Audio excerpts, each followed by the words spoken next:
Dok. Waalaikumsalam Bu. Silakan duduk ya Bu. Iya, makasih ya Dok. Dengan Ibu siapa? Elda dong. Oke, dengan Ibu Elda ya. Saya izin sambil mencatat ya Bu. Iya. Oke, perkenalkan saya di sini Dokter Amelia yang akan memberikan konseling kepada Ibu. Oke, di sini tadi ya saya sudah membaca pemeriksaan penunjangnya Bu. Ibu terkena diabetes ya Bu? Iya.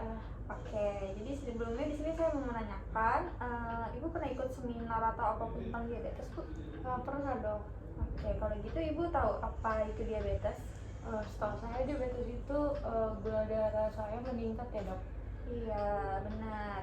Ya, jadi diabetes itu adalah kadar glukosa dalam tubuh Ibu itu tinggi ya Bu.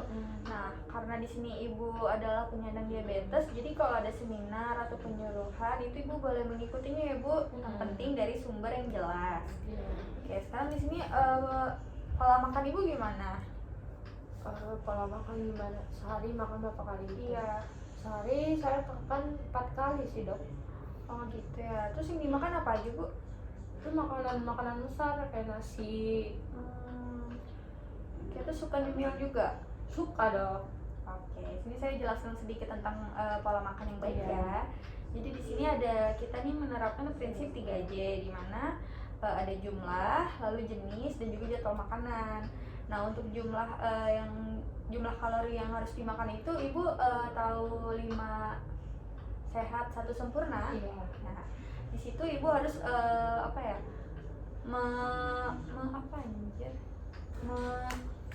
memenuhi gimana dong? Nggak apa-apa, nanti potong aja. Untuk memenuhi kebutuhan makanan seperti serat, mineral, vitamin yang cukup, seperti itu ya. Iya Dok. Lalu untuk jenis makanan yang Ibu makan di sini ada seperti buah-buahan, sayur-sayuran yang mengandung serat tinggi.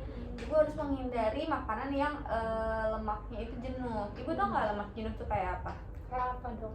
Nah, lemak jenuh di sini tuh kayak jeroan, kayak gitu itu tuh nggak baik ya Bu ya, karena di sini kita lebih mengutamakan jenis protein nabati dibandingkan dengan protein hewani. Ya. Lalu di sini untuk jadwal makan sendiri, saya menyarankan Ibu untuk makan 3 kali dalam 1 hari, pagi, siang, dan malam. Untuk malamnya ini di bawah jangan sampai jam 9 ke atas ya Bu. Ya, karena kan di situ habis itu biasanya kita langsung tidur kan, nggak ada aktivitas fisik lain. Nah, untuk makanannya ini selingannya itu Ibu boleh 3 kali, kayak misalnya buah, kayak gitu-gitu ya Bu. Jangan yang terlalu manis kayak ciki-cikian, permen, itu dihindari ya Bu. Oke, di sini untuk aktivitas olahraganya gimana Bu? Saya jarang olahraga sih, mut-mutan. Mut-mutan biasa dalam seminggu berapa kali? Sekali doang. Oke, saya izin memberitahu ya. Jadi di sini kita menerapkan FIT, yaitu di sini ada frekuensi, intensitas, time, dan juga jenis.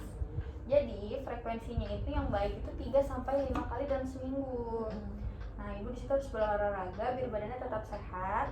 Lalu intensitasnya itu Ibu bisa menghitung sendiri nih Bu dari denyut nadi Ibu. Biasanya dihitung misalnya dalam 1 menit berapa, lalu dibagi 220, lalu dikurangi dengan umur Ibu. Nah, di situ nanti Ibu mendapatkan hasil.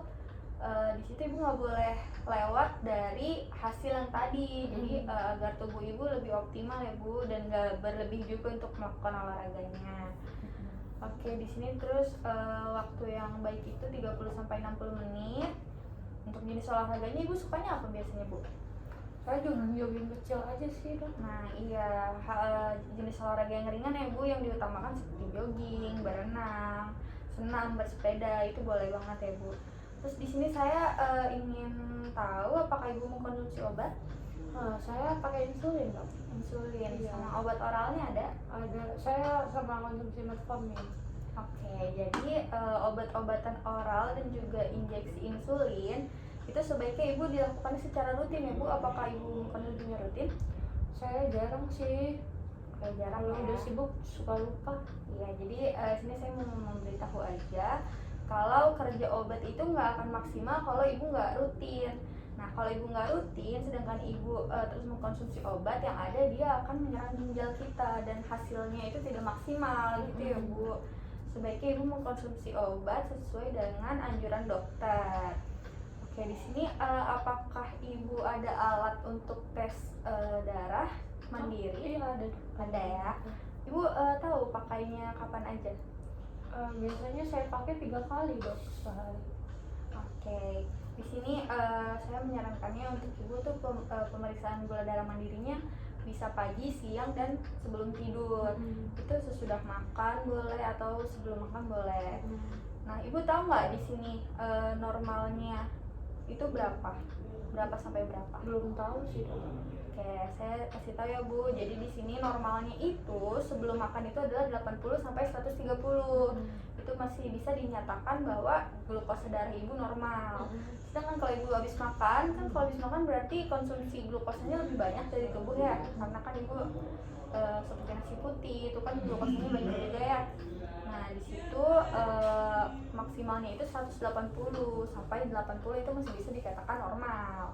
Nah, di sini saya juga ingin memberitahu bahwa nanti bakalan ada tes yang namanya HbA1c, di mana ibu akan diperiksa itu untuk mengetahui gimana sih pola makan ibu dalam 2-3 bulan ke belakang.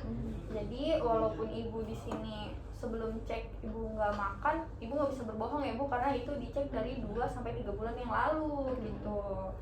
Target yang diperoleh itu yang diharapkan dari kita adalah kurang dari 7%. Jadi kalau bisa jangan lebih dari itu. Oke, selain itu di sini ibu tahu nggak komplikasi dari diabetes itu apa aja? Belum tahu dok. Oke, jadi di sini diabetes itu memiliki komplikasi yang akut, hipoglikemia ya. Hipoglikemia itu di mana misalnya ibu mau konsumsi insulin, itu nanti bisa darah glukosa dalam darah ibu tuh turun. Jadi ibu tuh kayak sering pusing, tremor, lemas, dan susah berkonsentrasi gitu. Nah, di sini saya menyarankan kalau ibu merasa seperti itu, boleh tuh ibu makan permen kayak gitu, tapi jangan berlebih gitu ya. Itu untuk meningkatkan glukosanya sedikit aja gitu. Kalau minum ekstra jus susu boleh dok? Ya jangan kayak gitu juga ya Bu. Maksudnya yang glukosa yang baik misalnya dalam buah, jus gitu. Terus di sini ada komplikasi kronik juga, itu parah loh Bu, bisa kena stroke, jantung koroner, pembuluh darah perifer kayak gitu. Nah, terus di sini ibu pernah luka di kaki? Nggak pernah sih dok, belum. Kayak belum pernah ya. Jadi biasanya penyandang diabetes itu kalau misalnya luka itu susah sembuh Bu ya. Jadi kalau ibu nanti luka karena darah ibu manis, susah sembuh, jadi ibu harus segera diobati misalnya dengan NaCl atau betadine.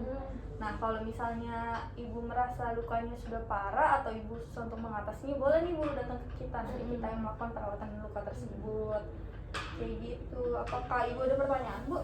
Cukup sih dok, lengkap. Cukup ya. Ya, saya berharap sih dari konseling ini ibu bisa lebih taat ya, biar ibu dijauhkan dari komplikasi dan penyakit-penyakit lainnya gitu Bu. Baik dok. Makasih Makasih banyak ya. banyak.